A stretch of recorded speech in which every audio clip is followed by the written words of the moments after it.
Start. Sir, while supporting the demands for grants of the Commerce Ministry, I compliment the Commerce Minister for the excellent work done during the year on all matters falling within the purview of the Ministry. The report of the Ministry highlights the achievements and puts the problems in a correct perspective. The time has now come to push ahead with policies for placing greater emphasis on exporting finished and semi finished goods in preference to raw materials. This will promote industrialization and help augment foreign exchange earnings. Renewed emphasis must be laid on creation of export surplus and restraining the pull of the home market as and when it develops through suitable fiscal measures. This is very important. We must create export surplus, otherwise, we cannot improve our exports. There is a paramount need to do some fundamental rethinking on export assistance measures.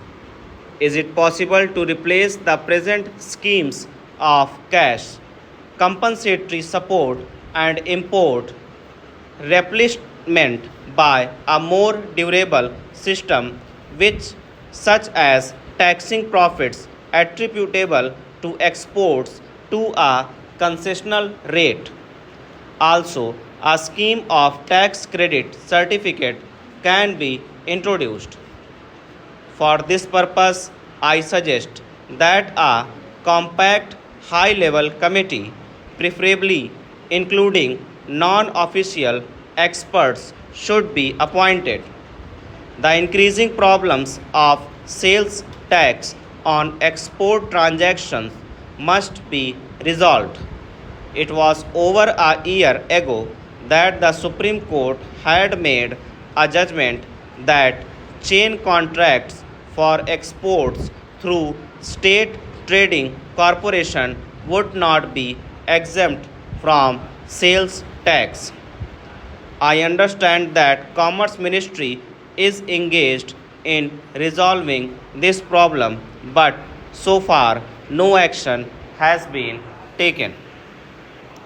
The problem of export finance must be examined so as to put Indian exporters at least on par with their competitors.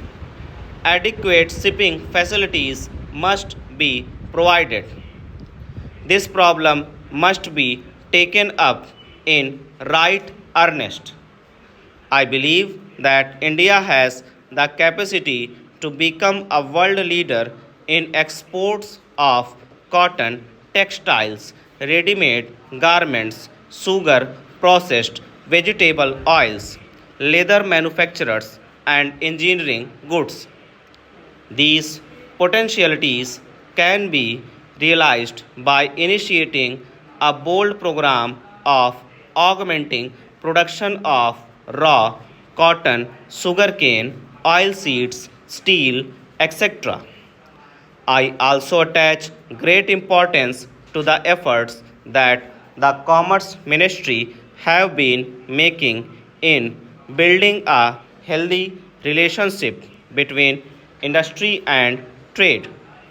There should be complete harmony on all matters concerning policies and procedures, and regular and frequent discussions must take place between the commercial